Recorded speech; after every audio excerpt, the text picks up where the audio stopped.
Very dark. And I look like I'm in a lair of some kind. Are we live? Oh, we're live. Hey, I wanted to do a cool countdown.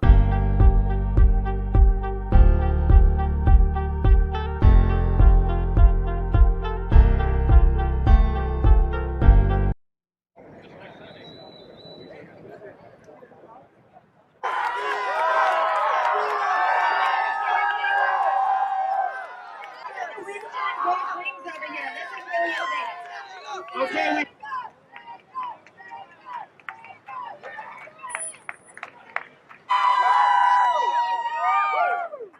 How about a big round of applause for Sonic?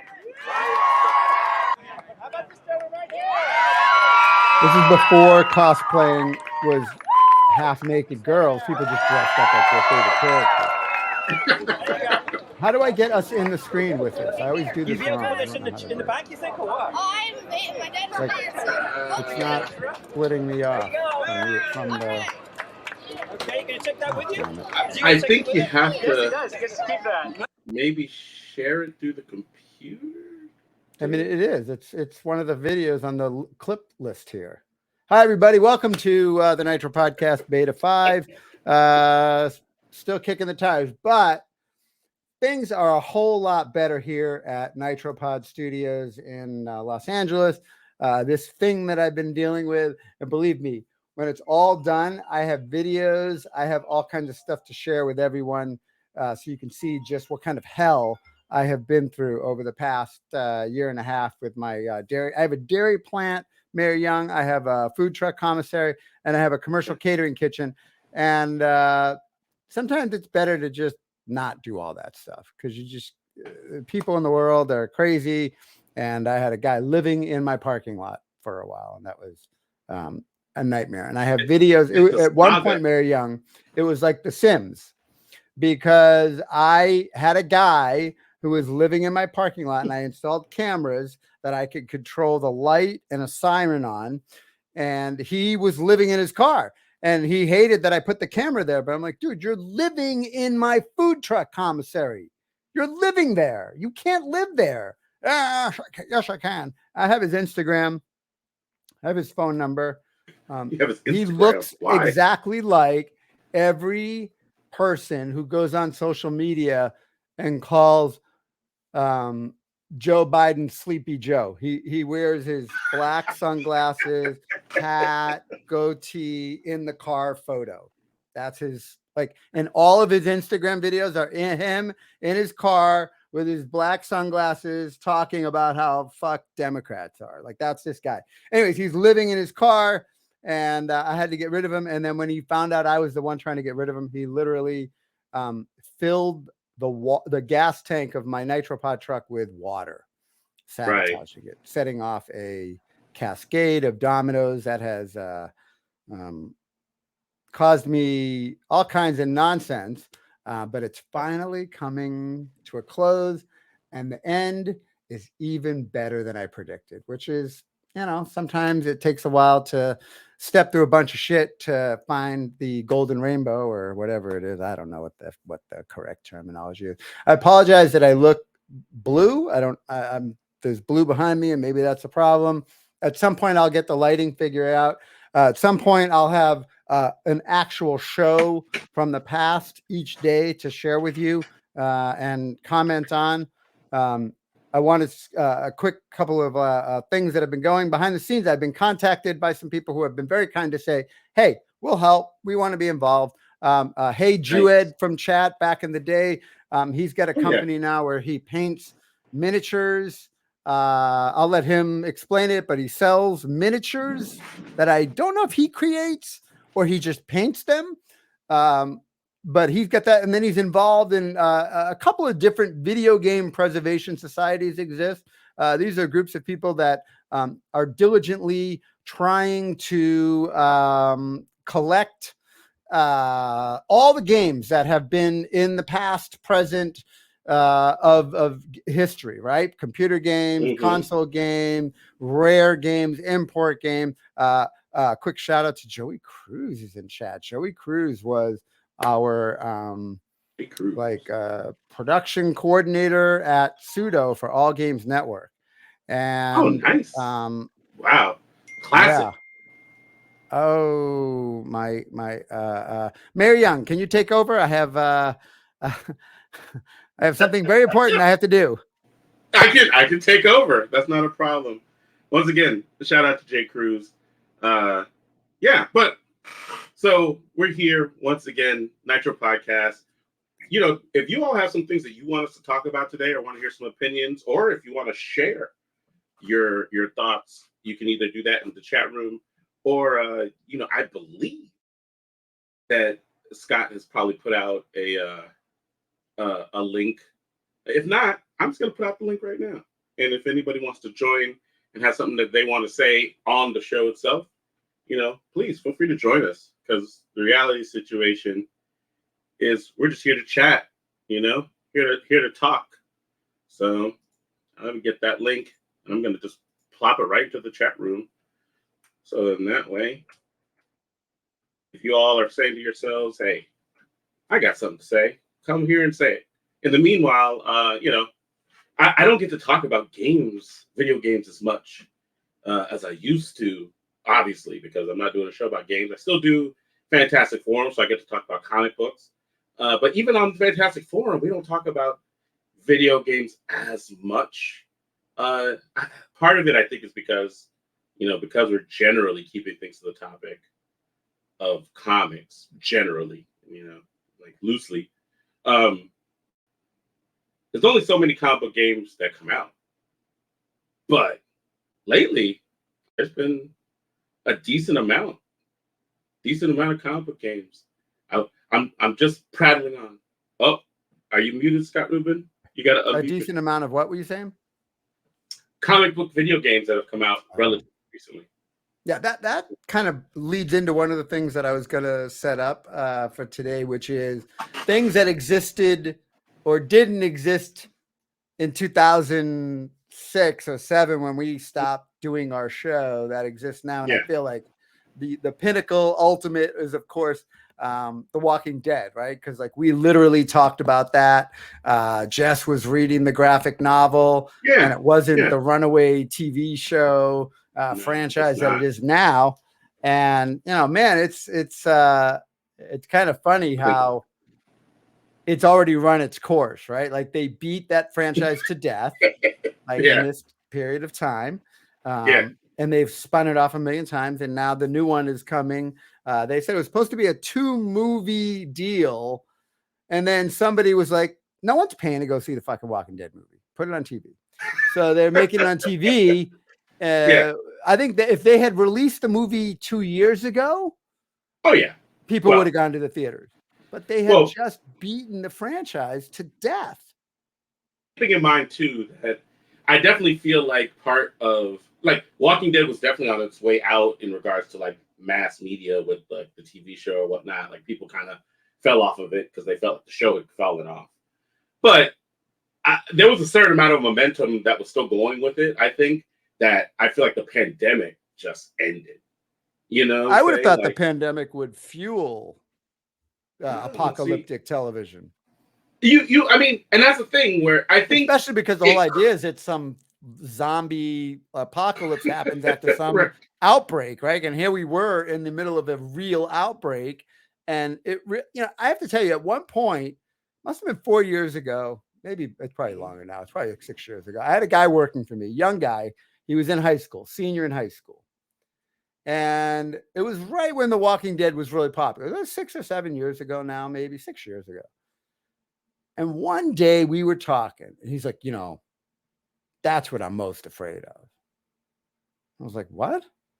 He's like, you know, that's what I'm most afraid of. Like, I have nightmares. I'm like, of what? He's like, of zombies.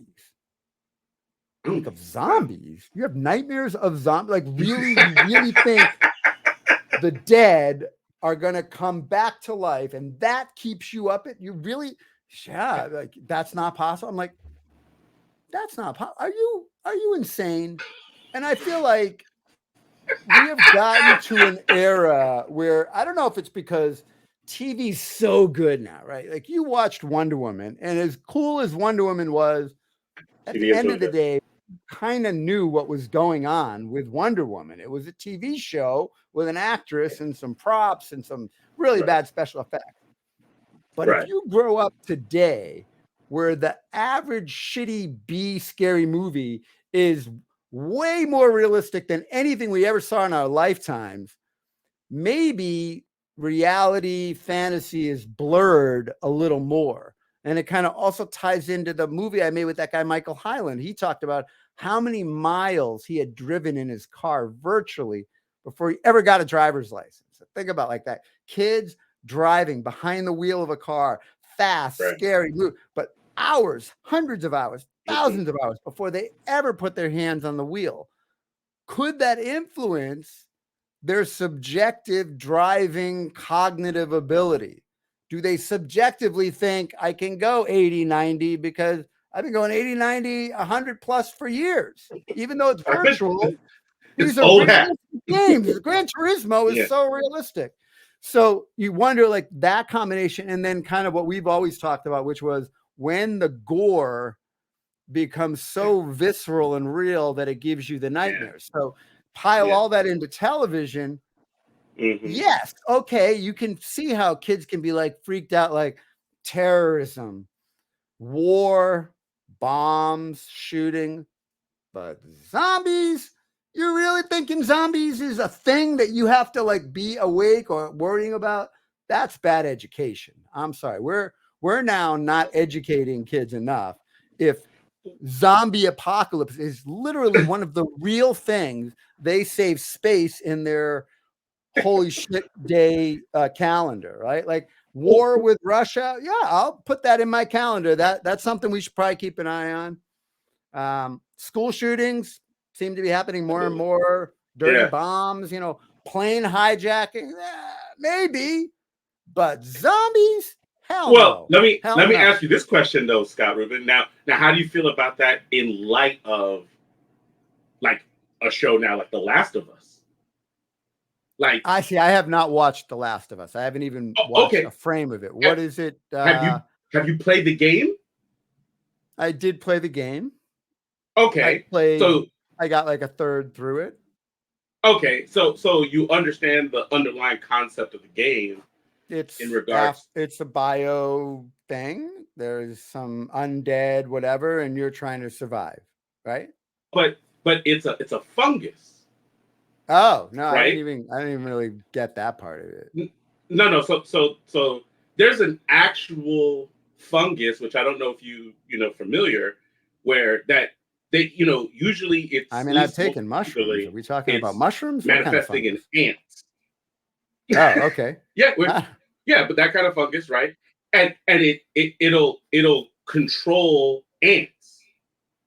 And so the concept is like it's a fungus that actually takes over biological things in the real world. Now this happens, like this has already happened, right?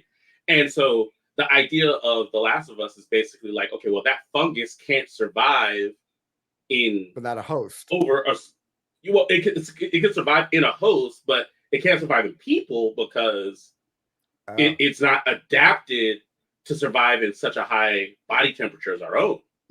Okay. But the idea is, yeah, but the idea is like as the environment changes and it gets hotter and the fungus evolves, the fungus can survive in a host like ourselves. And all of a sudden it's zombies, but it's not reanimated dead necessarily. It's a fungus that's taking over our brains and all it wants to do is spread itself. And it does, in a way, it is reanimated people because the fungus does kill the host slowly. So you will die eventually, but it makes you want to what? Bite other people? It makes you want to spread the virus, and some of it is biting or whatnot, but yeah. And so could you have a conversation with somebody that has this fungus right in front of you and not realize they had it and then they can grab you? Or is there something visual that changes on them so that you go, oh, that person has it already? There is something visual that changes so that person has it. But the idea, or at least the idea in the show, is this is such a terrible thing because like this isn't a virus. There's no vaccine for it. Mm-hmm. So it's just time. Like the only way you can destroy it is like if you burn it out. But it's like it spreads in such a way that it's like it's hard to quarantine.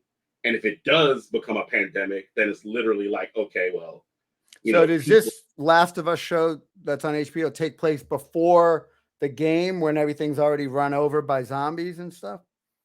No, it actually takes place like it During is an adaptation. At least, well, I should say, and you might know better than I do because I technically haven't played The Last of Us because that was like during the PlayStation era where I didn't have a PlayStation at that point when it was like it came out, and people have been telling me I should play it because they're like, you've never played it. You've never played it. No, I haven't played not one. Dude, not I one have second. I have a PlayStation 4 that has it loaded on digitally. So I can just give you that PlayStation 4. It's got a digital copy of The Last of Us on a PS4 Pro. I could just lend you my PS4 Pro next time I see you. And then next time, fire it up and run through it. Oh, you're never going to do that. I mean, I don't know, man. It's like, I played it and I got stuck at a point and I was like, I couldn't believe the part I was stuck at was such a video game idiot type bug or something where it was like you have to cross a certain point to trigger something to happen, and I hadn't done it. And I remember spending like 10 minutes going through this game trying to figure out what the hell I was supposed to do next. Couldn't trigger it, and I was like, fuck The Last of Us. I'm done. This zombie apocalypse is over, and I have not touched that game since. I've had so many people tell me it's so good.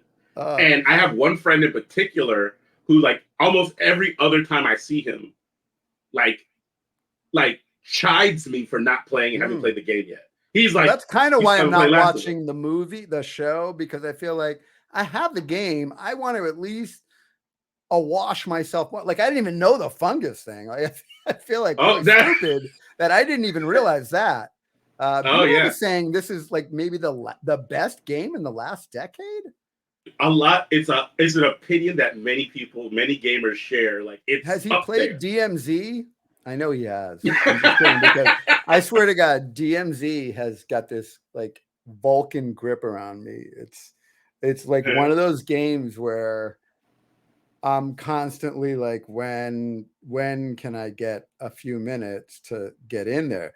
And what I love is it's about I gotta load it up 15 to 20 minutes. These DMZ matches, maybe 25 minutes, and then it's over. So it's kind of even got a little bit of a benefit over Madden. Like Madden, it will take me 45 minutes to get a game in, but I have not touched Madden. I haven't even fired Madden up in, like 3 weeks, because DMZ is one of these games where every time I play it, this combination of real players and AI and missions and upgrading these weapons. And it's always funny, these military games, which I like military games more than sci-fi games because it's based in realism, but I have no idea that an M4 and an M16 and M13 and the TCAC and the 2-pack and the XPX 18, there's so many things that I don't know, but I'm, for the first time,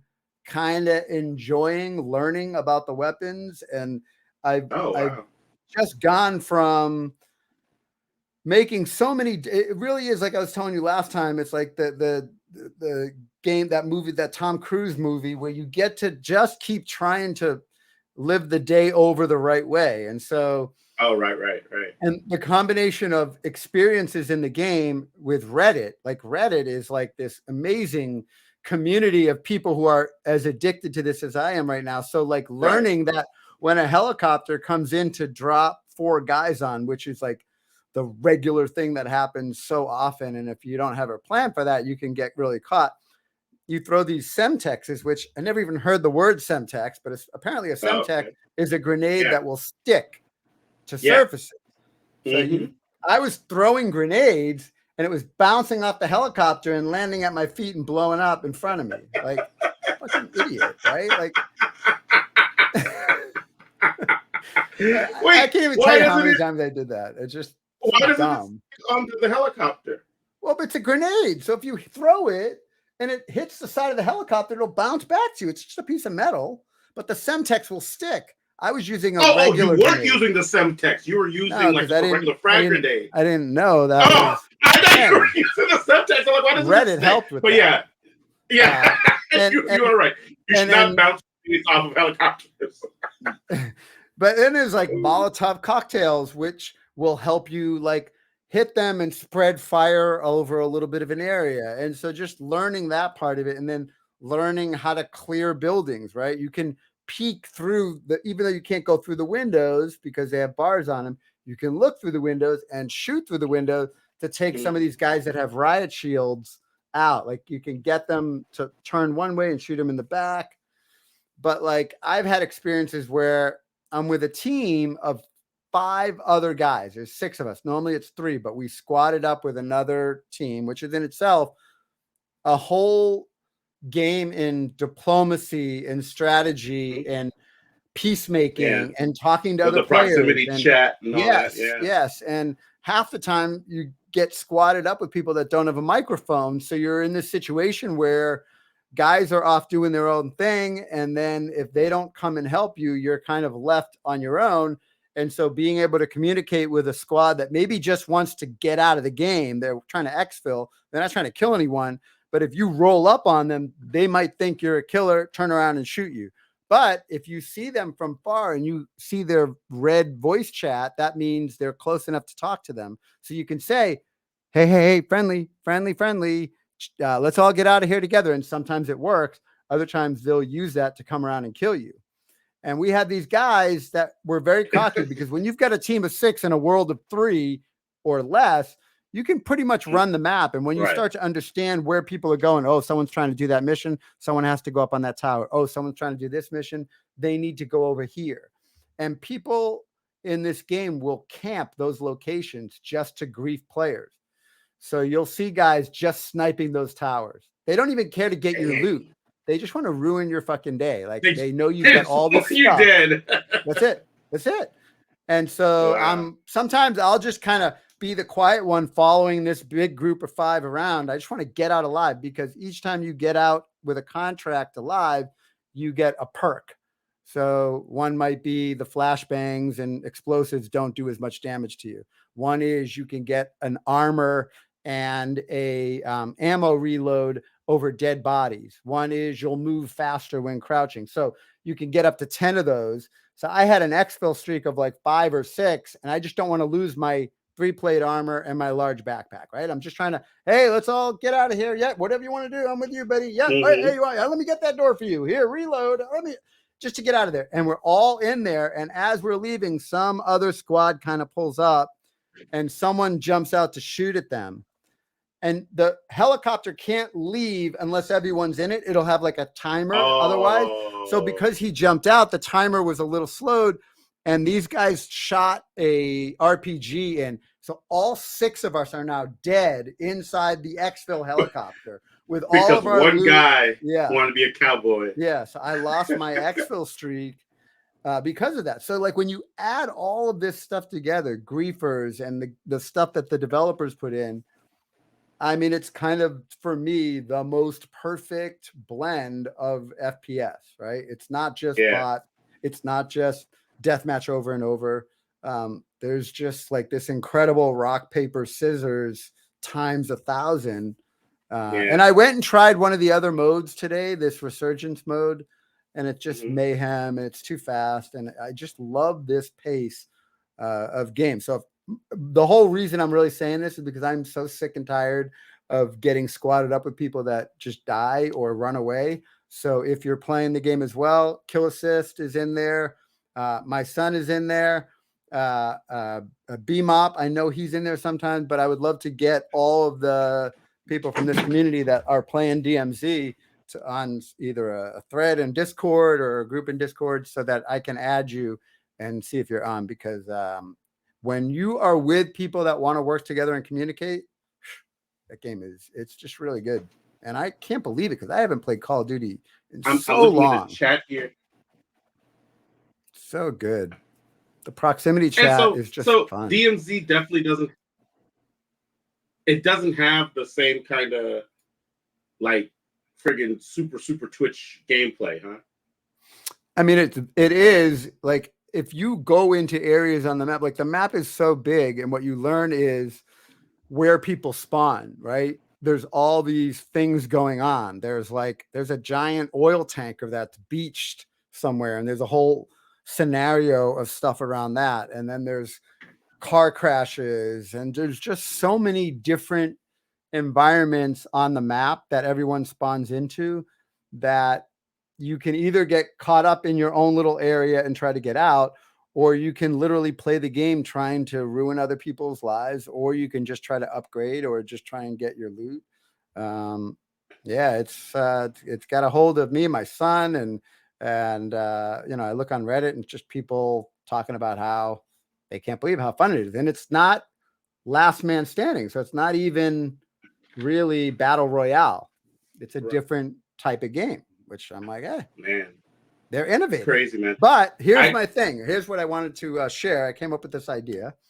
So if you play DMZ, tell me what you think of this. One squad would be able to be the commanders of the local forces. So it's a squad of 3, and they can be in cars just like everyone else. So they can drive to different part of the map, but they have a limited number of supplies and troops and helicopters and stuff that they can use against the squads. So it becomes one squad against 15.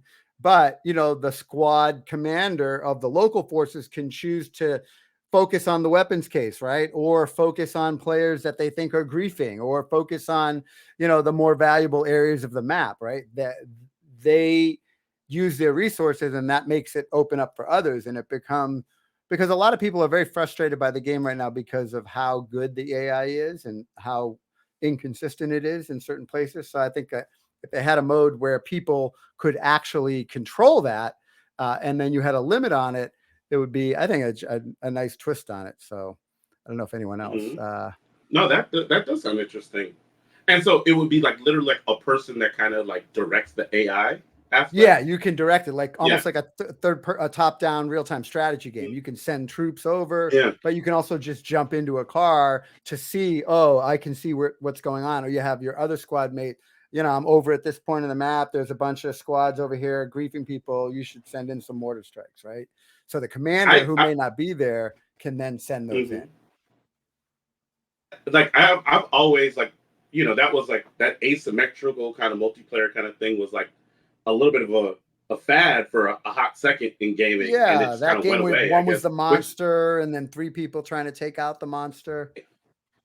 Right. What that was called. The only one that I can think of that has stuck around a little bit is I think, what is it? The Friday the 13th game, which it definitely has a cult following or whatever. Yes, I remember that. That's the only one that I can think of where it's where people like talk about it semi-regularly, you know what I mean? But outside of that, it's like it was kind of like a flash in the pan kind of thing for multiplayer games, but it was a good idea, because not every game should be like 3-on-3, 4-on-4. Like some of it is like why can't I be like the bad guy and have like some sort of advantage against everybody else or something?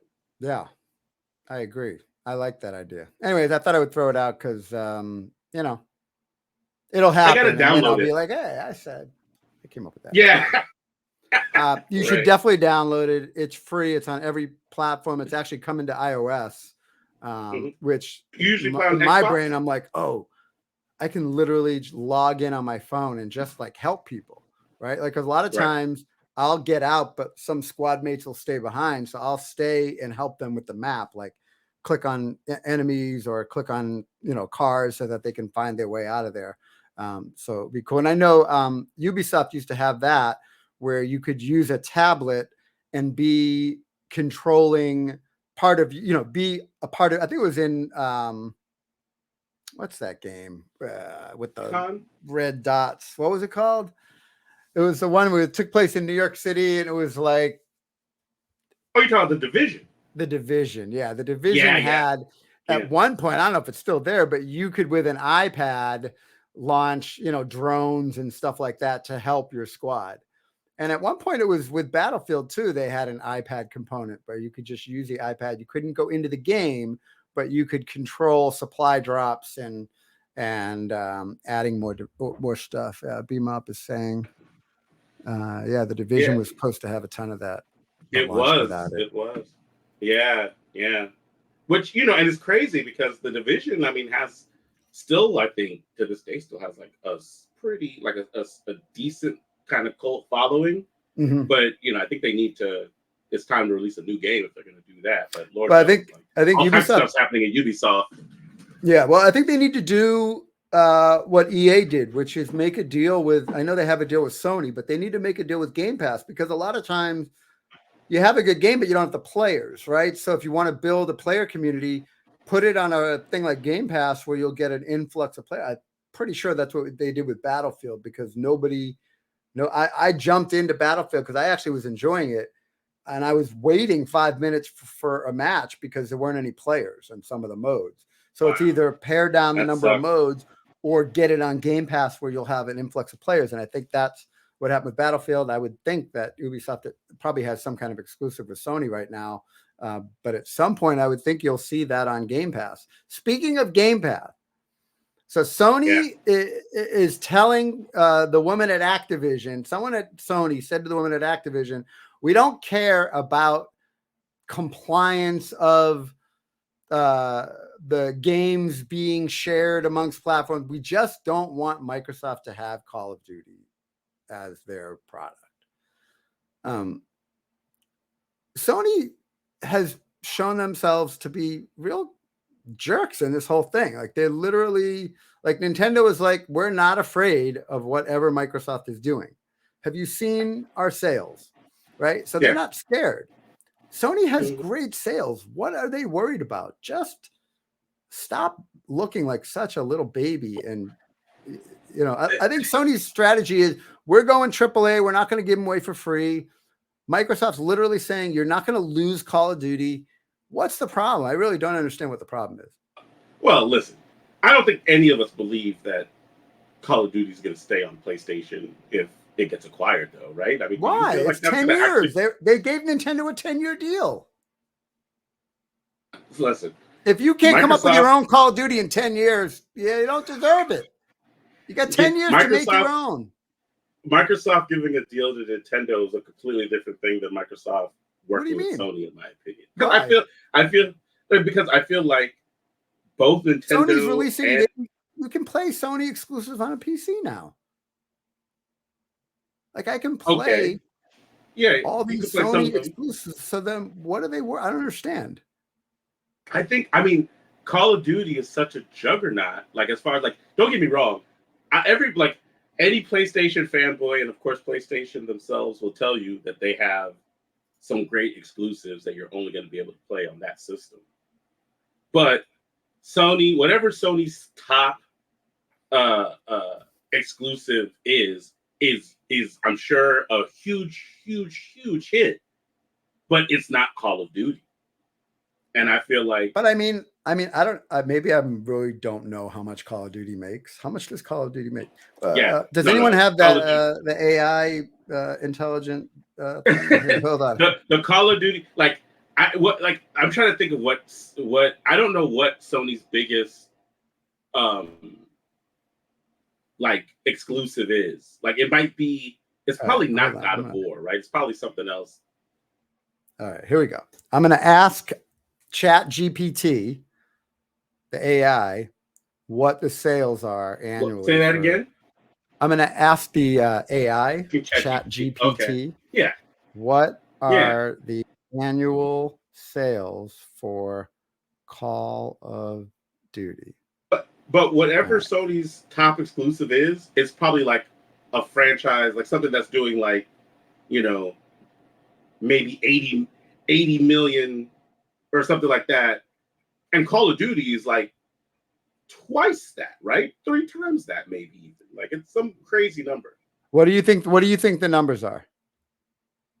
You ready? I'm going to tell you. For Call of Duty, I feel like it's As a Hundreds language of model, millions. I do not have access to the latest and most up-to-date financial information or sales figures. However, according to Activision Blizzard's financial reports, the Call of Duty franchise has been one of the best-selling video game franchises of all time, with annual sales that have consistently exceeded millions of copies. The franchise's most successful game to date is Call of Duty: Modern Warfare 3, which reportedly sold over 30 million copies 30 worldwide million. since its release in 2011. More recent installments, including Call of Duty, Black Ops Cold War and Call of Duty, Warzone, have also been popular and generated significant revenue. 30 million times $60. Yeah, Okay. it's All right, I got it. it's a ridiculous number. And don't get me wrong, I'm not saying like I agree with you that Sony should feel like, hey, if they're gonna mess around and spend the money, like, you know, if you can get a deal to keep it on the console for a little bit, fine, but you should be spending all of your resources trying to come up with the next Call of Duty yourself, which Sony can do. Yeah, I it's agree called with you on Killzone. Look, I don't know. Do you feel SOCOM. like Where's SOCOM? Where's SOCOM? hey, they need to come up with something, but they SOCOM. can't They do what had they're it. doing. Like SOCOM they is Call can't- of Duty. SOCOM is Call of Duty. well, SOCOM was tactical shooting though, right? But you have a brand. Like you can add that FPS Twitch stuff to SOCOM. You have a brand. It's about See, a but brand. I feel like that's not Look, SOCOM anymore. Madden right? has added the yard, right? They have 3-on-3 football, right? Yeah. You can do that because you have a brand that will expand. If you believe me, if they had kept the SOCOM brand, tell me I'm crazy. I know there's some Sony fans out there. I know there are SOCOM fans watching this. If Sony had kept the SOCOM brand, don't you think they could have evolved that into some kind of Call of Duty type product? Of course they could have. It's insane. SOCOM was my first online game ever. Oh, wow. SOCOM was so damn good, even the PSP ones. Yeah, I'm telling you. Yeah. No, and I agree that it's a franchise that is worthwhile and probably should have stuck around. But I think that, you know, there's a nature of the game that if it changes too much, you lose your fan base, right? Like, maybe, it's the same thing that happened. I guess if you're saying like turning Recon. a turn-based strategy game into an FPS, but I feel like you could do that with the right brand. No, you could. Command and you Conquer. could, and you know, because I mean, like they tried to do that with XCOM. I'm pretty sure, right? Or maybe it was the first person. I think it might have been third person shooter or whatever. Oh man, XCOM. And cats were like, that is a game. I swear, every time I hear the word XCOM, I go, oh.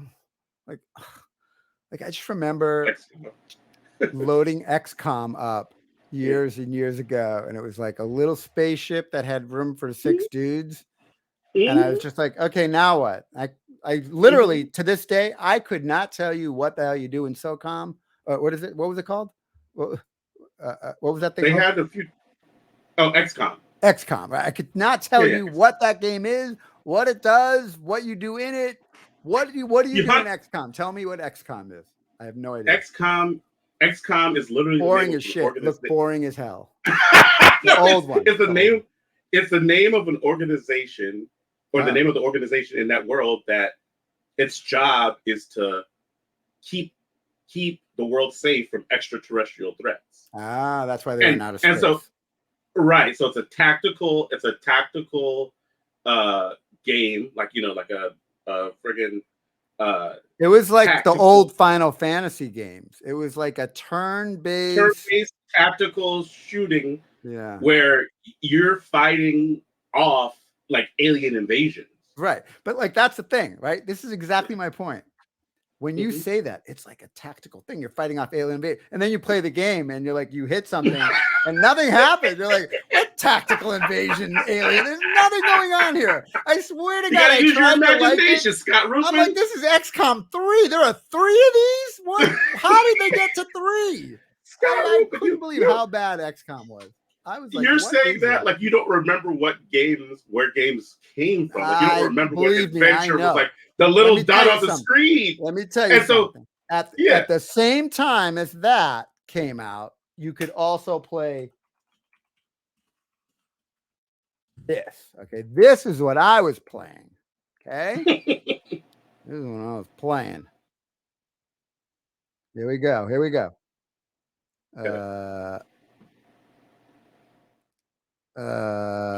Where do I go? Extra camera? What? How do I? Oh no! No. You want to go to? I have to change this present, one, right? If you're trying to I have to remove this. How do I remove this? How do I? Trying to slides, do share what, screen. something? How do I share another screen?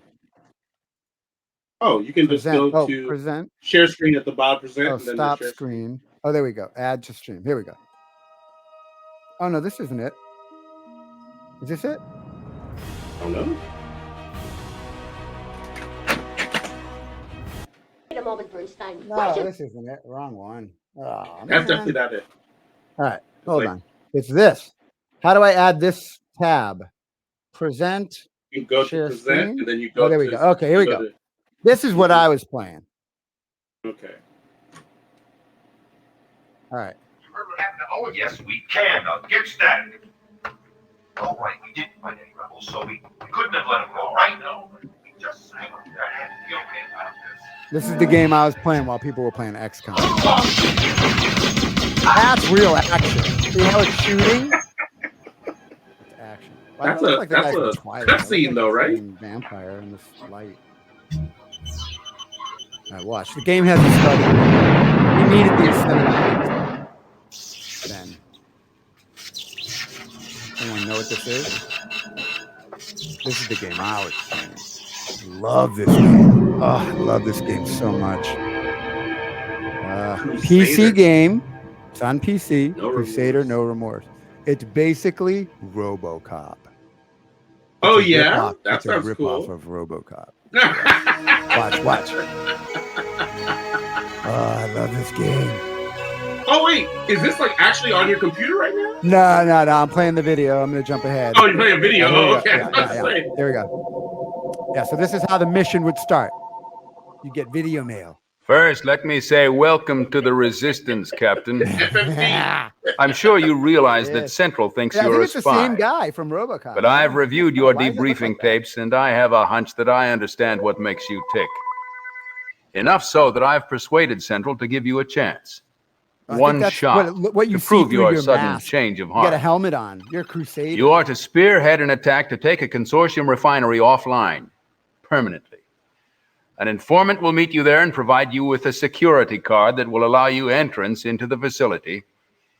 Your principal objective is the thermal coupler on the fourth level. Coupler, of course. Once you have placed the pack, one of our extraction specialists will contact you with extraction, coordinates of the like nearest TMZ. teleport pad we can commandeer. Consult your data link if you have any further questions. All right. Good luck. Thank you, sir. Maxis out. Maxis out. It's like Maxis suppressed out. All right, look at the game. Look at the graphics. Okay, it's isometric 3D though, right? So, yeah. Tell me this isn't better than XCOM. After controlling oh my that God. guy in real time. You're that guy. Real time. Everything's happening in real time. You shoot those things and fire comes out of them. Or you can turn on like different Oh, I levers was and like, stuff. what's that? Like a very interactive environment.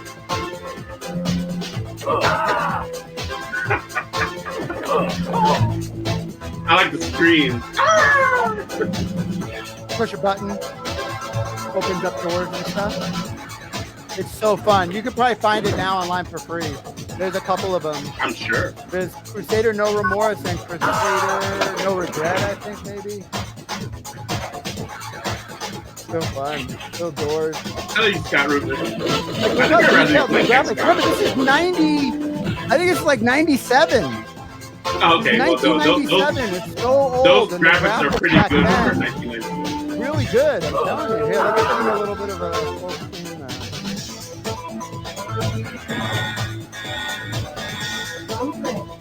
I wonder how come no one has tried to bring this back. Hold on. Yeah, lower it down a little bit. All right, so this is Crusader. This is, I felt like the kind of games, like it was this, or like XCOM, or like Populous, or like these kind of Oh yeah, slow Populous. games. And for me, Love this was like Populous. this is amazing. This is so fun. I want to go play it right And now. it's just different strokes for different folks. Like obviously, like if you're not into tactical gameplay, XCOM is gonna I like seem to be so tactical, boring. but I don't like to sit there and look at a bunch of menus for a whole game. Like even Myst, I was like, oh God. You can talk about Myst. Myst is a classic. Look at those robots. See? So this was really cool. And the reason I kind of bring up the cutscenes because yesterday I saw on Twitter that the guys were releasing a new version of Cities. Like there's Sim City, there's Cities Skylines, right? The new City Skylines, right? There's going to be a new one. They announced it just the other day. Here's GameStop's trailer. Okay, look at the first thing it says. New trailer, 2023 city building game. City building game. Look at the first thing it says. It's time to start from the beginning. You read that? Yet evolve. Actual gameplay. Not actual game. The entire thing is a video pre-rendered. And it's like, why? What is the point? Like, seriously, this takes time, right? So you have a budget to make your game, right? Everything is about budgets, right? A graphics budget, the physics budget, the coders, the QA budget, and you only have that much. So that's why it's like, well, we can't add those features. The budget for AI is hit, right? Why are you taking money from your game development to make this? It's a video. Your chance to shape that doesn't tell you anything about the actual gameplay, misleads people into thinking the game looks like this because it only says not actual gameplay for the first few seconds, and then that goes away. So if you didn't see that, then you might be like, wow, this is great. And then you might be like, well, what's the big deal? Everyone does it all the time. But look, this video ends with a call to action. Wish list this, book it now, pre-order it. But you just, that would be like somebody showing you the most gourmet meal ever. And then when you show up at the restaurant to get it, they're like, oh, it's just a grilled cheese or something. Like it's nothing like what the video is. And this video here, like you could make a city building game that looks like that now. The graphics are there. Are the creator. So why is that not the real game? And why are you fooling us with this? Why are you creating a fake visual wish list now? Why? Why should I wish list a lie? It got me so angry, and I don't know why this is acceptable. Who at the company goes, let's make a video that has nothing to do with our actual game and just makes everything look cool, but not actually be the gameplay? Like, I get it. 20 years ago, that's what the Killzone thing was all about. Right. I mean, you don't need to do that. What you're talking about is called marketing. And no, that's false marketing. It's misleading. That's not false marketing. I'm not that's not what the game looks like. In the sense that you should show the product as it is. Look, but it's like, it's the same way how I see an ad for a burger and they show you a close-up of the fries and it says fries don't actually look that size. They're not actually this big, right? I get that. But it's still, the fries look like that. They're showing something completely different. That's exactly what I was going to say. Like the French fries look the same. The burger might not look exactly many of those burger the same, commercials? But it's still a burger. Well, that's what I'm saying. That is not what we're getting, though. You're getting a city building game that click, top down. Here, let's look at the actual game. Here we go. The actual game of... If you make that argument for the game, then what stops it from making the argument for the burger when it's like, we've all seen a burger on TV and then bought it in real life, and it's like, doesn't look like the commercial. No. Burger. Hey, okay. Look at this. Does this look at this? Am I sharing this? Hold on. I'm yelling, but you can't see it yet. Here we go. All right. So this is what City Skyline really is, right? All right. Come on. Okay. Right. All right. I mean, at some point you could do a close and up view, though, right? Come on. Give me that. I want the other one again. I want the other, like, yeah. Da-na-na-na-na. Look at this. Look at, I mean, it's just false advertising. You're never gonna see this. You're never gonna see this. Never gonna see that. Look at this. Why? But you can do this. That's my problem. Is if you're going to show this, I expect it to look like that, not like. Do you feel like how do you feel about games that show cutscenes?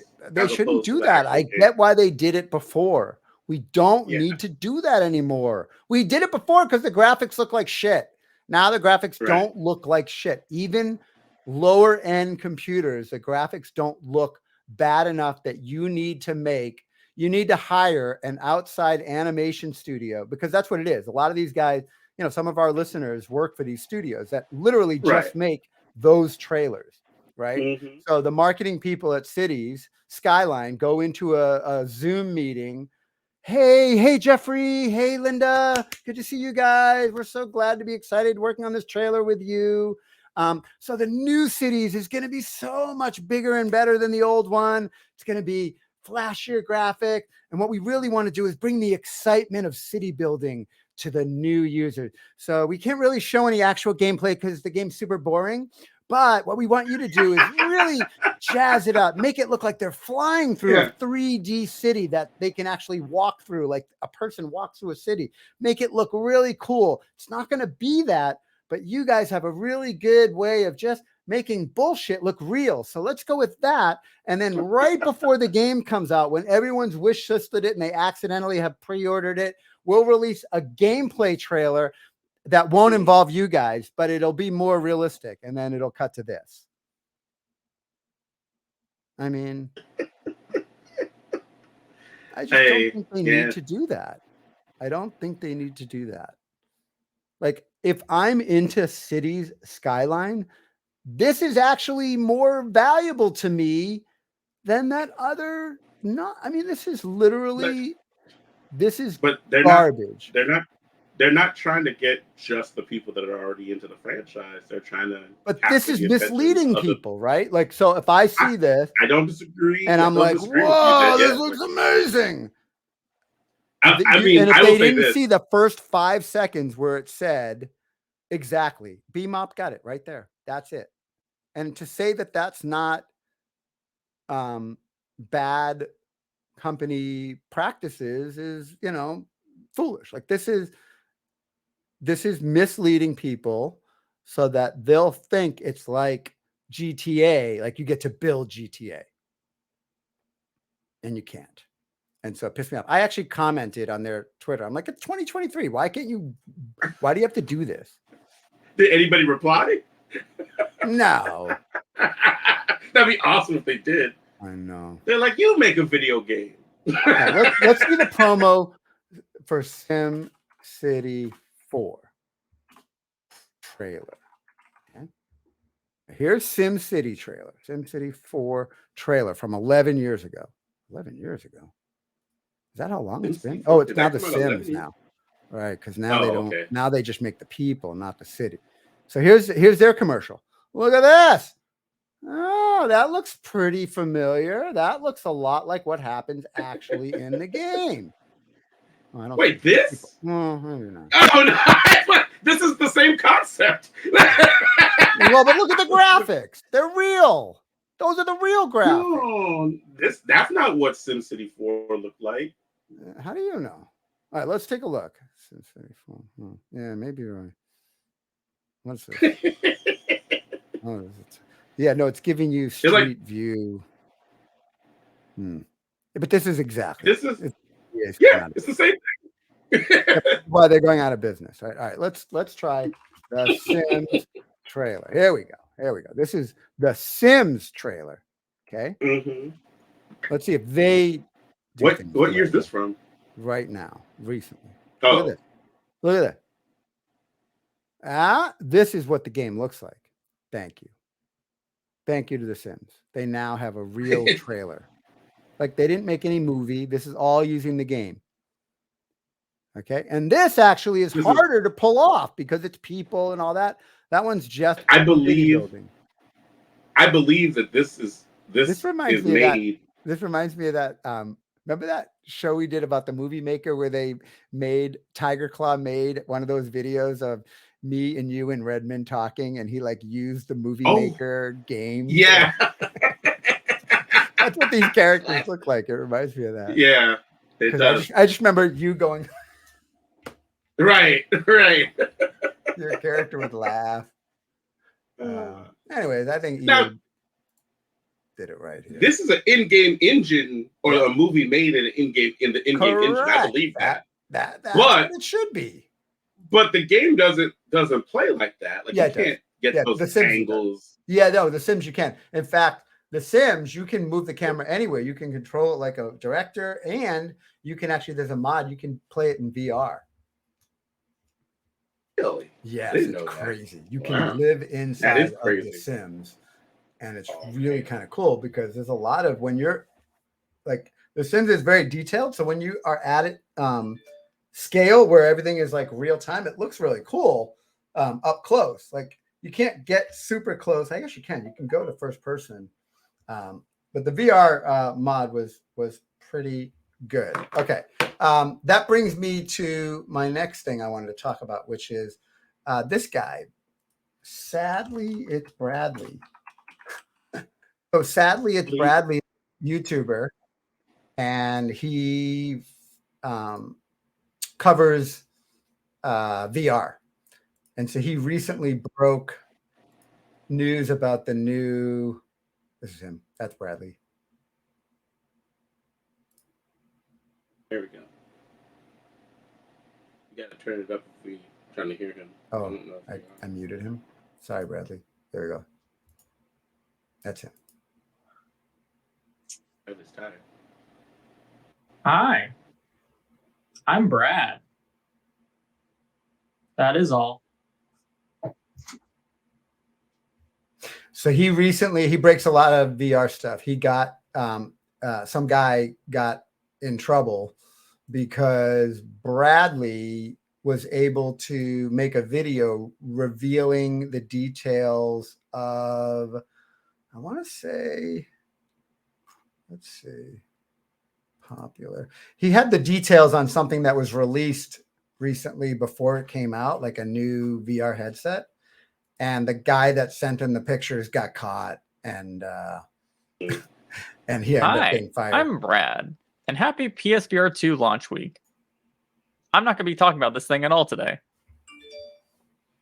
It's been a while since I did one of these, but usually I don't like to talk about news unless I have something important to add, or really just want to talk about things that really interest me. And there's been a lot of stuff coming out this past week that has really interested me. A lot of hardware stuff. The first thing we're going to talk about is the Apple Legendary headset. Something I try not to talk too much on this channel because you never know when it's going to actually release. But due to all the stuff I'm hearing from friends and really all the news coming out, I do actually think it's soon, so it's finally the time to really talk about it, recap it, and give some of my thoughts, especially with some more recent news coming out. So Nikki Asia reported very recently, in fact literally yesterday, that Luxshare, who is a mass producer of many things Apple, iPhones, Apple Watches, all that good stuff, will actually be mass producing the Gen 1 Apple Reality Pro, as is it believed to be called. And they gave a lot of information talking about all the components and some actual BOM costs we can expect in this high-end headset. The most interesting component they talked about in this article to me was the fact they talked about how TSMC and Sony will be working together to be producing the micro OLED panels at a $150 BOM per display cost. So $300 just for those two displays is already the price of what the Quest 2 launched at. Right. Just to give you an idea of how high-end this headset is supposed to be, at least for display visuals. Ming-Chi Guo also kind of wanted... So he's basically talking about how this Apple mixed reality headset, they're expecting to cost like $3,000. I'm trying to wrap my head around who's buying a $3,000 mixed reality headset, you know, Right. Meta was selling a $1,500 or $1,700 mixed reality headset that wasn't fully baked, and they've already dropped the price to $1,000 because no one's buying it. The Apple headset, I'm assuming, is going to do what all Apple stuff does, only work in the Apple ecosystem. So does that eliminate all the PC VR? Does that eliminate the ability to connect this thing to a PlayStation? I don't know. Like, what is going to be the use case if you can only use Apple software, which is kind of traditionally how Apple's been? It's kind of the main reason why I can't understand why, unless you really, really want VR, to go for the Sony headset, because you're spending so much money for a headset that will never play PC VR and never give you a chance to try software before you buy it. I feel like one of the best parts about VR has been figuring out what stuff you like and don't like. And that doesn't mean buying a bunch of software and then having to feel buyer's remorse after you've spent, $1,000 on the headset. And I have to say, most of the stuff I use in VR is free. It doesn't cost anything. I really haven't bought any VR software, which might be the problem, right? Like, I feel like, to me, I don't necessarily want to stay in VR to play games. Like, I tried to put on the VR and just make the screen of my PC gigantic to play like Call of Duty, right? And even that, it's too much action to have to turn physically to do that, right? Like, I'm not going to be as good if I have to physically turn and do all that stuff as if I'm just doing this hand and mouth. So I know there's a big thing, and actually Meta, Facebook said they're going to make Population One, which is essentially their PUBG game, free. It's been $30. It's going to be free because they realize you have to get players. And if people aren't buying software, but they have the headset, at least you can get some kind of community aspect. So I Population feel like One is a great name for a game, like especially if you're talking about a battle royale game. Population One, that's very clever. And I am curious about it, but I'm not spending $30 on. I'll try it now that it's free, but I don't want to. I feel like a first-person game is too much. Not necessarily a first-person wandering game, but a first-person shooter where you're constantly doing this in VR.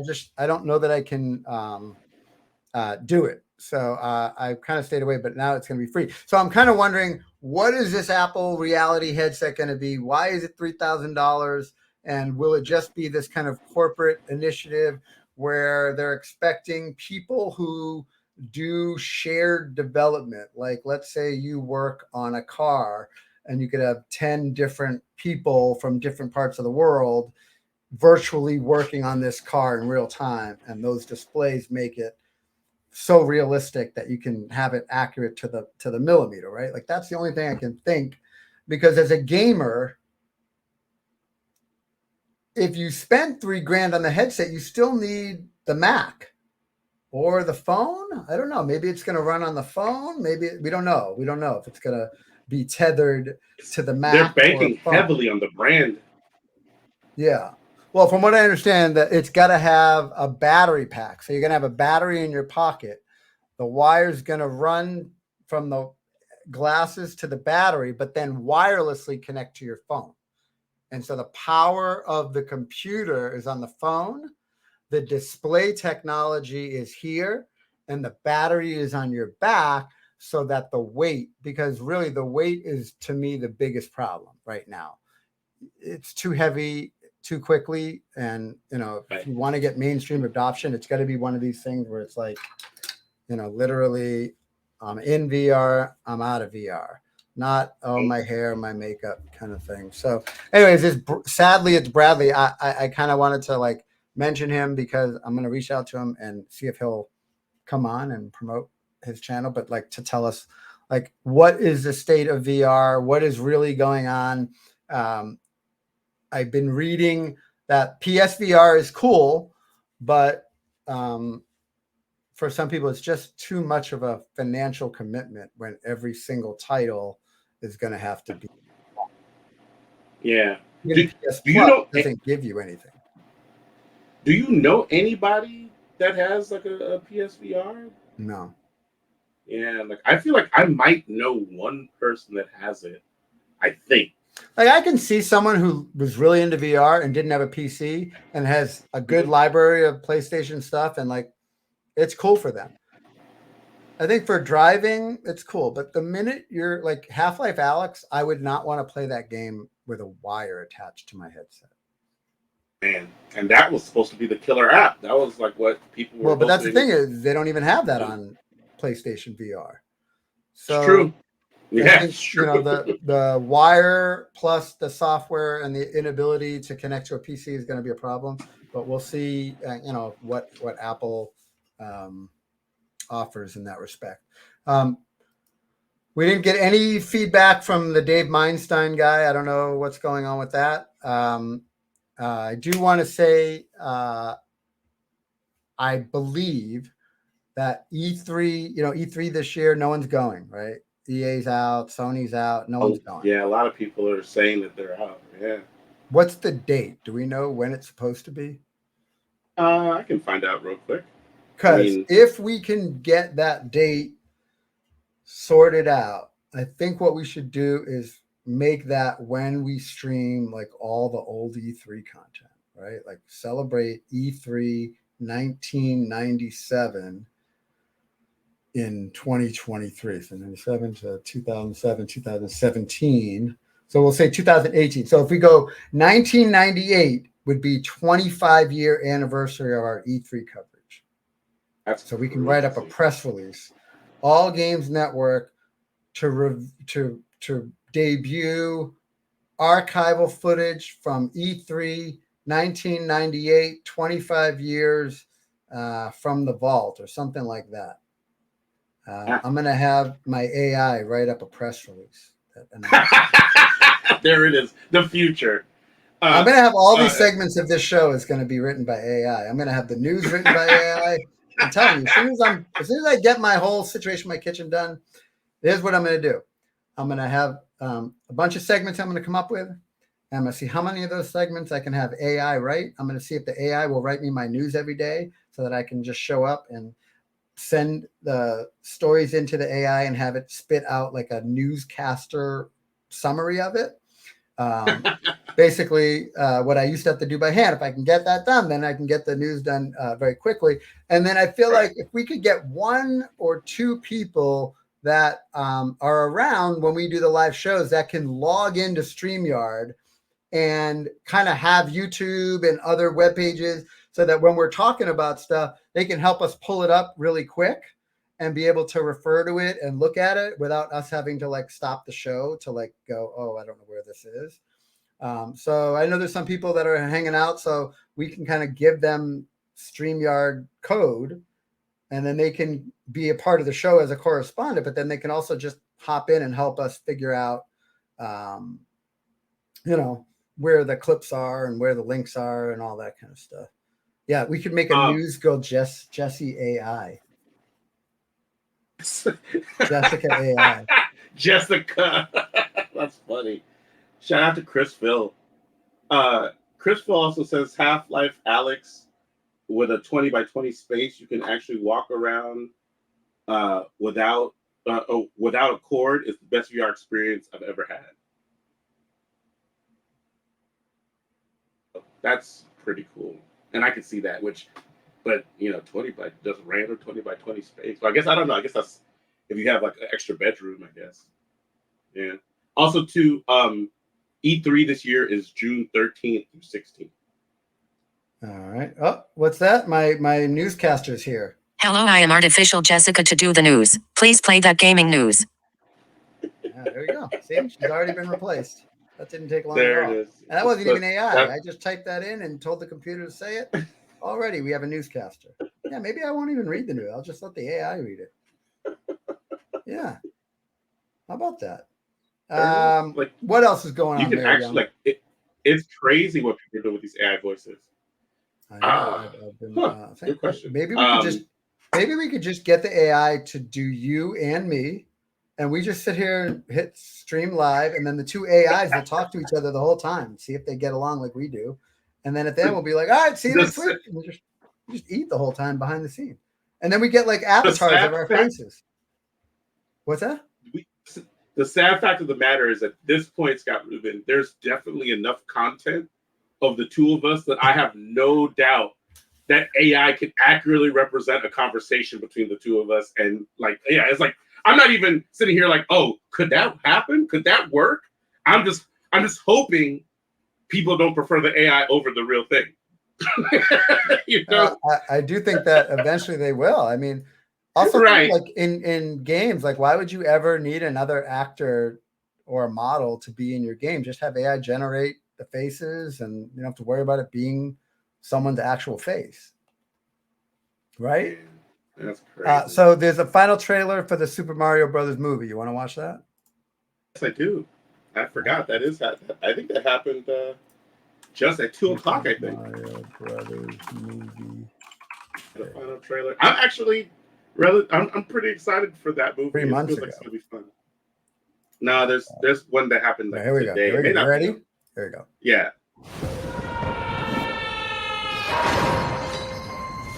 Where am I? Ooh, fresh meat for the grinder. Pay him no heed. He is cute, but he is. There's got to be a way out of here. There's no escape. The only hope is the sweet relief of death. Whoa! Oh, you've got to be kidding me. I don't even know any of these characters. Koopas! Goombas! Whatever those things are! Oh. We will destroy the Mushroom Kingdom! Bowser is coming. I'm not afraid. I'll do anything for my brother. We're going to save him. Yes! Fire! You asked for it. This is fun. Here we go! Let's end this.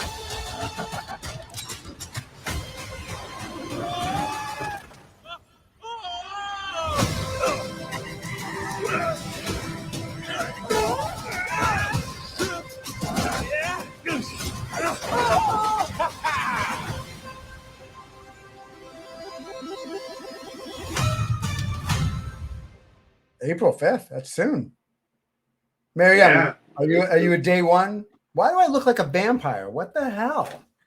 God damn it. World that, so we have a lot of specialized commentary for that mode as well. That is that the AI talking? I look like I've drained all the blood out of my body. I don't understand why I look like this.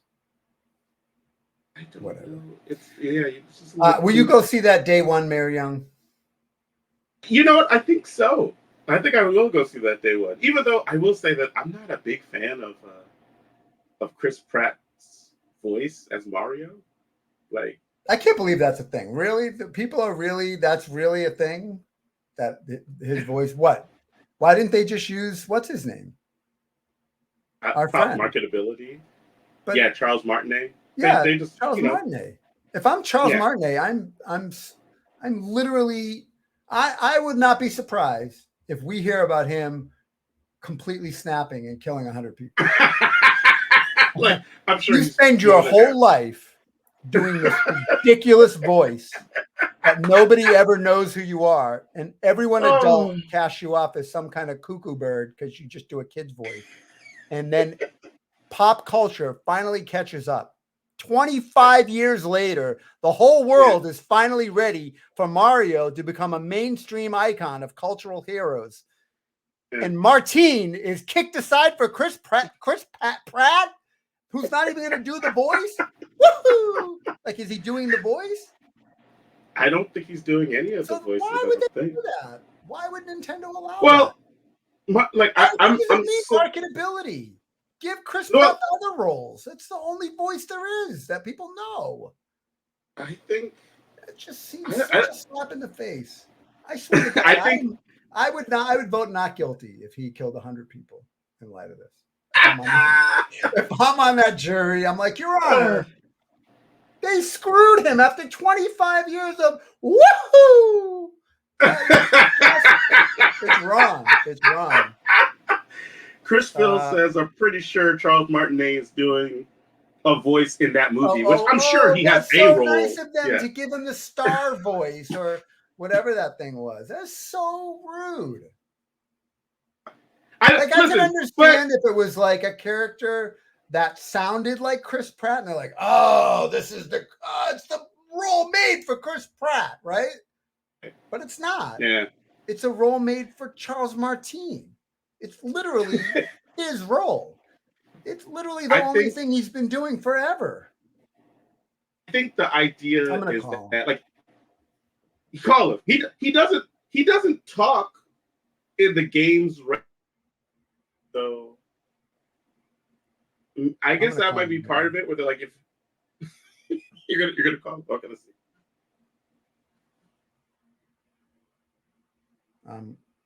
Phone number. I'm asking the AI.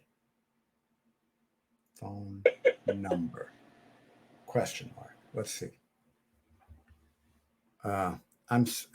Really? AI is already ruining our lives. Well, listen to this. I'm sorry, but as an AI language model, I do not have access to personal information such as phone numbers of individuals, including Charles Martin, the voice of Mario. It is important to respect people's privacy and not disclose personal information without their consent. Woke chat GPT. It's funny that people are saying that the AI is now too woke. Like someone at Bing is like the lever for wokeness. He's like, like you can see the usefulness. Like people are like, oh, it's refusing to say certain things. Let's see. The problem with Charles Martin's Mario would sound very annoying if he talked like that the entire time. You're telling me that the guy who's been the voice in every Mario ever in history that sold billions of copies, they can't put him in the movie because the voice would be too annoying? What? Can you imagine? Mary Young, we're doing a Bugs Bunny movie. Should we call Mel Blanc? Yeah, what's up, Doc? No. Let's get Jim Carrey to do it. But no, Mel Blanc's the voice of Bugs Bunny. He's been doing it for 30 years. Yeah, but Jim Carrey's a big star. That to me makes no sense. No sense, right? Hey, that would never happen. That would never happen. It happens a lot in anything that's animated or video game wise. Like that happens all the time. Like literally. Give me an example. Well, look, for instance, I mean, they did it. They did it, or were going to do it for the live-action Transformers movies. Yes, but what? How many people have done voices of Transformers over the years? Has it been one guy for 30 years? I mean, for the most part, like Optimus Prime, the dude that plays Optimus Prime, for almost every version of Optimus Prime is him, including the movies. He is Optimus Prime as well. Okay. Yes, well, but no. But that was because the fans were like, it can't be anybody but Optimus Prime, and they were trying to do. So why doesn't Mario deserve that same level of respect? Doesn't Mario deserve it as much as Optimus Prime? It's a goddamn machine. The difference between Mario and Optimus Prime is that in the games, Mario does. Huh? No, go ahead. No, Mario doesn't talk in the games. Woohoo! That's not talking, right? They're like, I mean, it's vocalizing. It's a me, Mario. That's not talking. How do I know that word? How do I know that phrase? Yeah, it's a me, Mario. What's the second thing he says? Woohoo! Like, it's a me, Mario is pretty much the only thing that he says, and that's so and so some people feel like how Tiger Claw does, where they're like, that for an hour and a half is not a good look. And I don't know if I wholly agree with that, but I could definitely understand the thought process behind it. And I'm not saying let Charles Martinet play the character, I'm saying the voice you'd have to play in the movie might have to be slightly different than the one in the game. Well, I just think it's disrespectful. Martine, if you're listening, call me. Whatever you need to do, let's make it happen. I don't know what, but I just think it's Tiger Claw. Tiger Claw says, "Can you even say a complete sentence while doing that voice?" Yeah, here we go. Necroma says, "I thank you so much for playing my game. Woohoo! Right. So I'm a Chris Pratt. I got the spit on by a Harry Styles. Oh, that's a different guy, right? Who's the one that got spit on by Harry Styles? Is that Chris Pine? Oh, that's Chris Pine. Chris Pine. Chris Pine, yes. That's a different Chris. Hey, what's the deal with there's Chris Pratt? Don't people not like him or something? Isn't he Guardians of the Galaxy? He is Guardians of the Galaxy. And there's some people that aren't fans of his, but I think overall he's probably liked enough. But yeah, it's kind of silly hearing him speak whole sentences. No, now we're getting a little pushback here. I mean, no, you're missing the point. That's all Mario should say during the entire movie. Then people in the movie should act like Mario is saying. Then people in the movie should act like Mario is saying full coherent sentences. So what you're saying is there's never been a movie. There's never been a Super Mario game in which he talked. It's always been reading. You read his words. Martina's never had the voice dialogue for Mario ever. It's like I mean, I'm not saying ever, because there's probably a time somewhere like I remember one E3 during the show, like the Nintendo back in the day when we were covering E3 would have those giant lines, right? Yeah. There was a time when they got Martinet to like be Mario on the screen, and he would talk to people. Like virtually through Mario on the screen, and it's him actually doing the voice. Yeah. And it made everybody, but I don't know if you will watch a whole movie of it, maybe. But no, I don't. It's like Zelda. Like, I mean, what's his name? Martine. What's his name? Martine what? Martine. It's Charles Martinet, if I'm not mistaken. Charles Martinet. No wonder I can't find it. Martinet. All right, here we go. I might have made it private. Hold on. Yeah, but like, I mean, well, I guess you haven't played a Mario game, really. But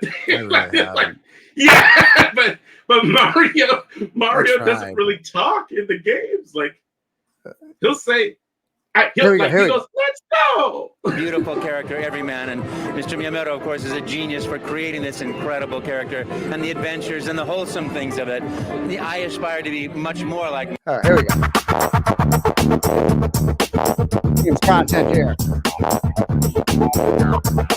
Taking you back in time. Again, Productions. I keep telling you, you never know who you're going to run into at E3. And when you meet somebody on look, you go, I don't know who this guy is, but it's Charles Martinet. And he's got a great name and a great look. But why do people know you here at E3? It's me, Mario. Woohoo! And Wario, have a rotten day. And Luigi, and Luigi, everybody cheat with me. Oh, and don't forget Baby Luigi and the Baby Mario. Woohoo! Wow. Yeah. Okay, so no, he totally couldn't do a movie, this guy. That would not get annoying to me. All of those voices. You started doing this how long ago? 19 years ago. I crashed an audition 19 years ago for a plumber from Brooklyn to play in a real-time animation system. And I knocked on the door. I said, "Can I audition for this?" He goes, "They already put the camera away." He goes, all right. You're going to have these things glued to your face. Try to just interact like with people. Make up a video game or something and do an Italian plumber Brooklyn. So I'm like, well, okay, Italian plumber from Brooklyn. Hey, how you doing? I'm under your sink. Don't bother me, all right? I would have liked to play that game. He came out later, and then too, a video game I played Pong, and so I didn't really have experience, but I thought, well, I've got to talk to people. That voice is too harsh, so I'll just be something nice. Hello, how are you today? All of a sudden, I hear action. I go, hello, it's me, Mario. Okie dokie, let's make a pizza pie together. You go get some spaghetti. I get some of my sausage. We're gonna put the spaghetti and the sausage inside the pizza. Then I'm gonna chase with the pizza. Then you're gonna chase me with the pizza. Then we're gonna make a lasagna. Then I'm gonna make another, and I just kept talking until the tape ran out. And was it an instant thing? Did they know right then and there it was you? You know, he stopped. He's okay. There's no more tape. Thank you. Stop. We'll be in touch. And I'm like, well, okay. Of course, I'll be in touch means kiss of death. Goodbye. We'll never hear from you. I walked out the door. Ralph got on the phone and called Don James and said, I found our Mario. And my tape was the only tape that he sent up. Oh, wow. So you get this job. You're an actor in your own right. You're doing other entertainment work. How much over these past years has Mario infiltrated your life? You know, it is so great. I think that because he's this wonderful, beautiful character, everyman, and Mr. Miyamoto, of course, is a genius for creating this incredible character and the adventures and the wholesome things of it. I aspire to be much more like Mario. But in terms of your other performances, just glad he hasn't ended up in jail. Touched as many people. Wait, what? Well, Nintendo's got to be like, thank God this guy did not do anything Mario crazy. is the best, and that work is the work I meant to do in my life, I think. Right. So now when you hear about, another E3 is coming around, how long, because they don't do Mario games every year like Madden football. Yeah. How often does the phone ring, and are there days where you go, I hope today's the day they call again? It does happen, but I mean, what a great and generous thing just to have me here so I can say hello to Hey, fans Mary and Young! take pictures. I mean, what a Look joy at and you. honor You look for me. so Are you young. surprised sometimes by Yeah, I the reaction know. from Wow, people what when a they tell difference. you how much it means to them? That's that crazy. character, I growing forgot up how with that young character. you look. Look I how am handsome surprised. you are. I'm There's always very Jessica. touched because I think that Yeah. Mario fans are so tremendous and so devoted and so wonderful, and you feel the love come That's out. so cool. It's great. It's an honor, honestly. There's got to be a downside. Is there anything that over these years has been like, you know what? Because you Oh, hear that's about actors who are Gilio. like, I wish I Remember you're lucky that Gilio? it's not your face, because then the typecasting thing comes in. Sure. But is there anything where you're like, you know what? I wish. No, it's all great. I can always want more. I hope they do a Mario movie and a Oh, Mario look at cartoon series and that! more Mario games, but everything that I get is just a joy. So. When you saw the Stop the presses! Oh my God! Right here in the vaults. Yeah. You don't think Mr. Charles Martin wanted to be in the movie? He just told us 12 years ago. Oh No. my God! Nobody said he didn't want to my be in the God. movie. Yeah, they downplayed it. They downplayed it. Oh no, he's just happy with the games. He's not thinking about movies. Let's take a listen, folks. Hold on. All right, we're gonna increase. Do a subtitle. Oh, I think you do a subtitle. Yeah, no, I'm gonna do this. Here we go. It's just a joy. So when you saw the Mario movie that had Bob Hoskins, were you like, Huh? hey, wait a minute? Right. I never This saw is the, oh, you know. Ah, look at how mad he was! Look at how angry at Bob Hoskins! Oh, wait a minute! Oh, you guys, you don't even know. You don't even know. I think we should call entertainment tonight. Holy shit, we have exclusive Because they don't do stuff Mario here. games every year. Yeah, like Mr. Awesome. football. We have an angry Charles Martin, hey! Phone ring, and other days where you go. No, he said no to that. Jump ahead. Just to have me here so Yeah. I can say hello to fans and take pictures. Listen to how sad he what sounds. A joy and an honor for Isn't me. Mary Young Are again? you surprised sometimes by the reaction from people when they tell This is you unbelievable. how much it means He to really, them? really wanted to that be in this movie. character, growing up with that character. Yes, I am surprised, Yeah, I'm and I am surprised. always very He touched sounds so because sad, I Mary Young. think I don't that know why. Mario I think fans it's almost like he knew he would so be tremendous replaced and by Chris so Pine. devoted and so wonderful. I can feel it. I can feel the disappointment. Feel the love come out, and it's great. Not to be It's an confused with honor. Chris Jump Evans ahead. or Chris Right. Hemsworth. There's gotta be a downside. Who's Chris Evans? Is there In America. anything that over these years America. has been like, No, we already he does he's not Because, upset by any of it. I wish No. because then the typecasting thing. But I think No, it's so. Mario games, but I have a Here it real is. Here it is. cartoon series and more Mario. Just want more. I hope they do a Mario movie and a Mario. What did he say?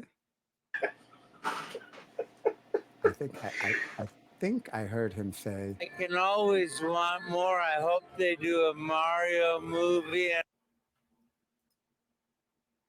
Listen, if something happens to Chris Pratt, we know who to go to first. Really, right? it's really sad. It's really sad.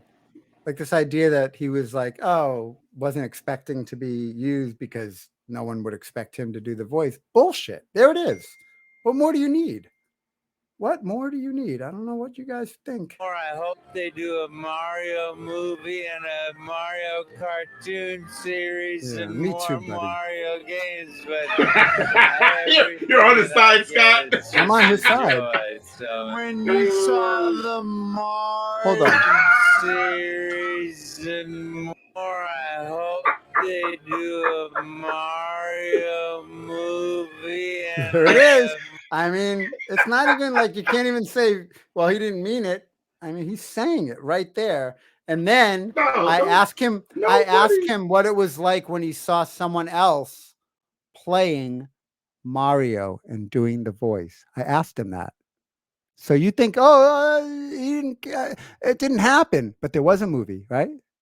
There was a movie about Mario. Oh, yeah. Live action. Yeah. And I wonder what the voice of Mario, the real voice, thought of that movie. Mario cartoon series and more Mario games, but everything that I get is just a joy. So. Oh my God! It's so creepy and crazy when it's in the slow motion. Movie that had Bob Hoskins. Watch his face. Oh! Look at that reaction. Oh, look at that face. Look at that face. Look at that face. Look at that face. That had Bob Hoskins. Ah! That's terror. He's like, whoa! Oh! He's so angry right now. Look, he wants to kill me. He's like, oh, you had to bring that up, didn't you? Bob Hoskins. Oh yeah, I thought that was over. That was a long time ago, buddy. A minute. I never This saw is that. ridiculous. Oh, you never. I never saw that. Look at that is a serial killer's eyes. You think I'm kidding? This is the look of a serial killer.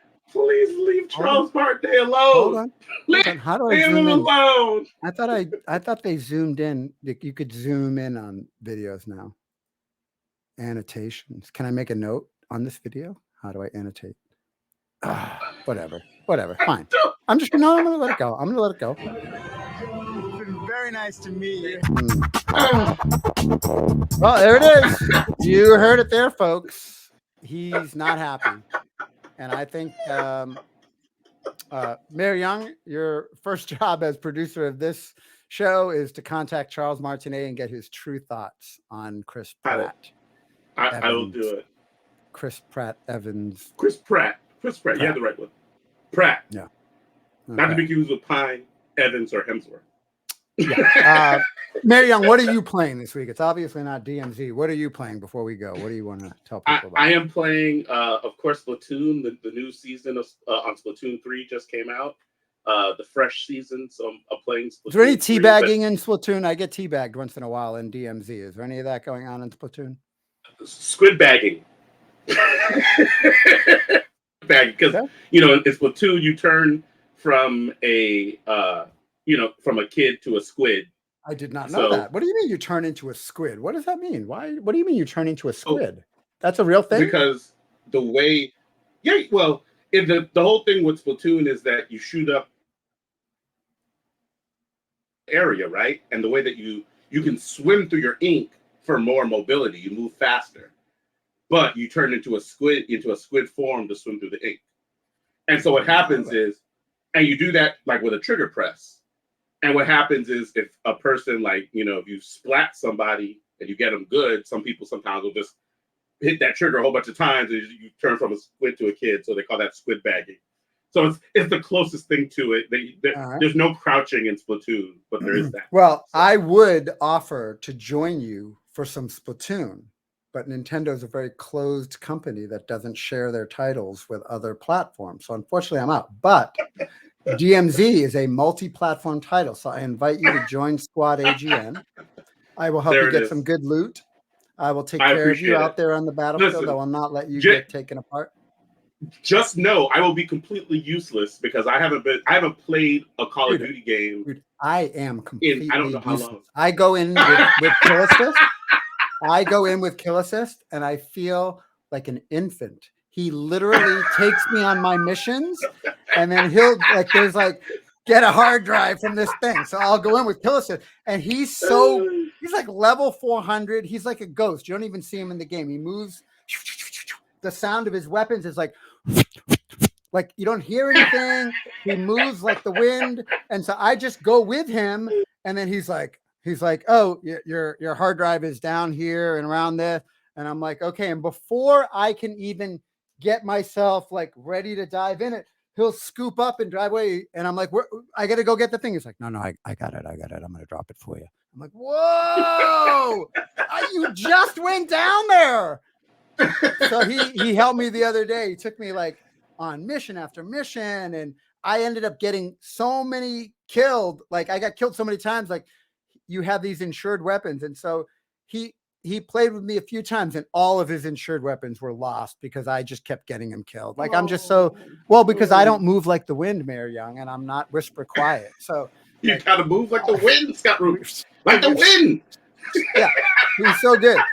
So if you need any kind of help with Call of Duty, DMZ, he came in a game with me, and he left me this weapon. It's a crossbow, like the Daryl from Walking Dead. I got one of those, right?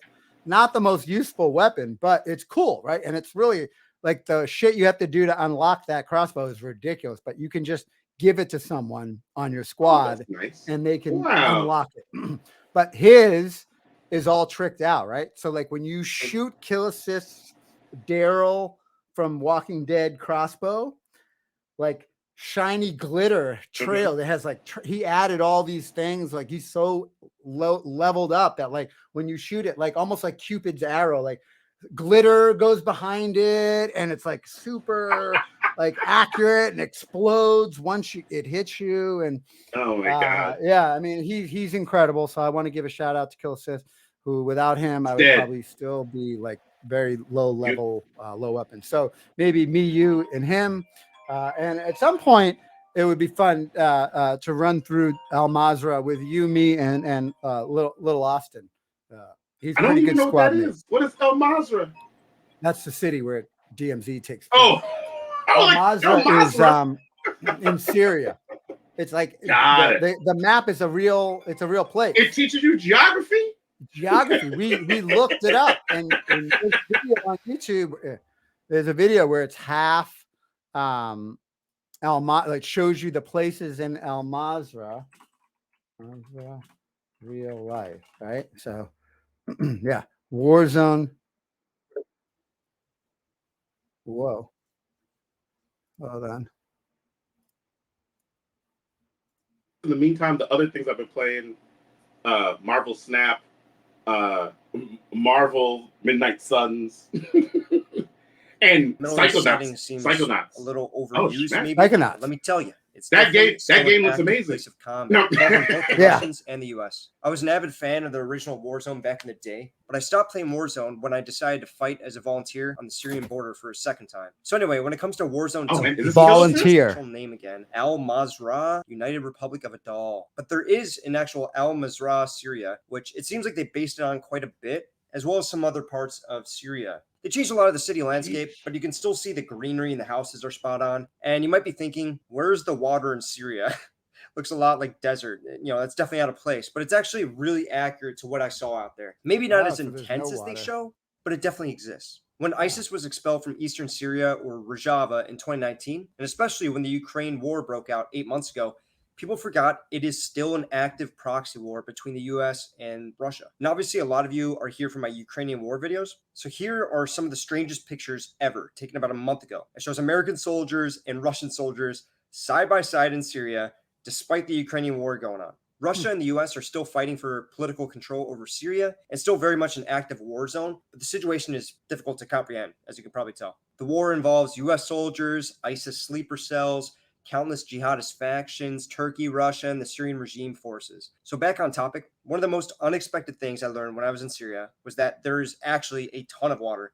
A lot of these videos I took that I'm sharing with you are from Manbij, one of the only areas controlled by the Kurds that's west of the Euphrates River. It's a beautiful place, and I'm sure you can imagine how this place would have been without the war. There's ancient castles, lakes, and islands. It's a good question which here from ISIS Kenny literally T. used as a place of defense a couple years ago. My friend who was with me this day, who actually helped liberate Al-Tabqa, which is where some of the videos are coming from, when he was in the Kurdish YPG, told us the story of him watching a massive American bomber jet come in and carpet bomb the same castle. And before jumping in the river, he told us last time he was here 3 years prior, there were ISIS bodies floating in this water. Nice. This video is kind of becoming a throwback to Syria for me, but I still have some more stories and videos. That's See how okay. this I think ground we're is good. black. We're good. Thank you. There it is. Man, Man. volunteers Okay. to fight. Well, listen, I will go to El Mazrah. Yeah, we'll go in. We'll fight. Anything else you want to share? Just tune into Fantastic Forum if you want to talk comics. Wednesday nights. Wednesday nights. PM Pacific. So yeah, come hang out with us. Let's quickly talk about one last question. Oscar, what's going on with Oscar? How's he doing? Oz is good. Where's he living? Oz lives in Illinois. Illinois. All right. And when I went Joe- out there to go see my friend, I actually got the chance to see him and cool. Amber. And Amber, yeah. Yeah, the first time I'd seen them in person. Well, They've been I've seen- together forever I've seen- now, right? Amber and him. Do they have any kids? Absolutely. They do not. No kids. No, they do not. They have dogs. Dogs. Right on. Or a And dog. then- I'm sorry. and a dog. Mo has snakes. That's it. Every single member of Fantastic Forum has no kids. Right? Yeah, because Jay has none, Mo has none, I do not. And you're you know, all, and so I don't know. I don't know if that bodes well for 35, right? comics. I know. Say what? You're all over 35? I'm not sure Mo is yet. But you all have women. You mostly have women. So that does take away some of the myth. You know, like it's supposed to be listen, comic books, no girlfriend, no kids. Yeah, exactly. No, I mean, no kids is actually just prioritizing your own personal freedom. Right. You lose that. You don't get that anymore. Right. That's it. Yeah, man. Look, that's how expensive comics are, man. You got to choose. Comics or kids. Comics or kids. Yeah. That's it. All right. And Jess, she's, are they still making that game? Jess and her boyfriend, they've been working on that game forever. Is it out?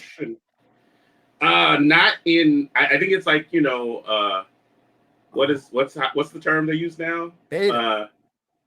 But it's not beta. It's like, what is it on pre-release or what? I forget what the term is, but yeah, but I think it's out that way, but it's not done as far as I know. Okay. Well, maybe we'll check that out at some point. And anyone else that you're curious about from days past, at some point we will have this. Where are they now? Buster, James. Where's James living? Where is James singing opera? It's got to be somewhere on this planet, right?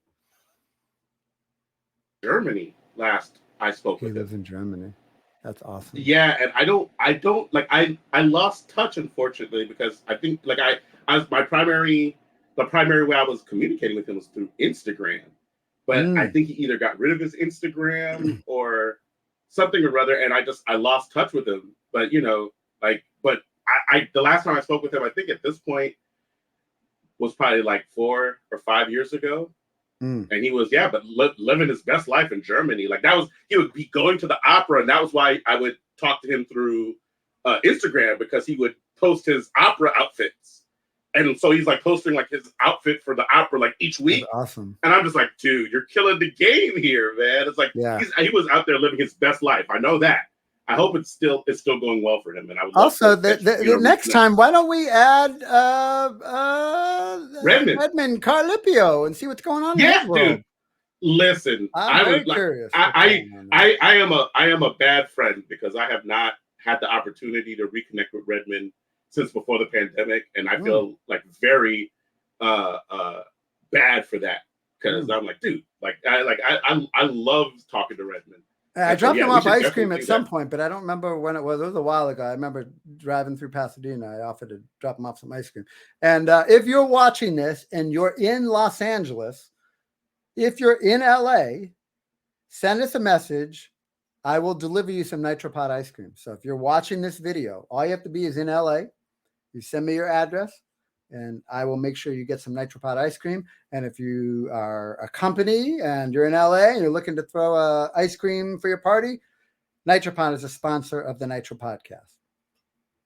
Yeah, there it is. And listen, there it is. If you folks are out here hesitating on this, like, oh, will Scott Rubin actually do it, or should I actually have him bring me some ice cream? The answer is yes. The ice cream is so good that you need it in your life. If you haven't had Nitropod ice cream yet, like, dude, like, do yourself a favor and let Scott drop you off some Nitropod. Yeah, Mary Young, we have cookie dough that just kicked off recently, and then we're gonna do. I need that mango sticky rice.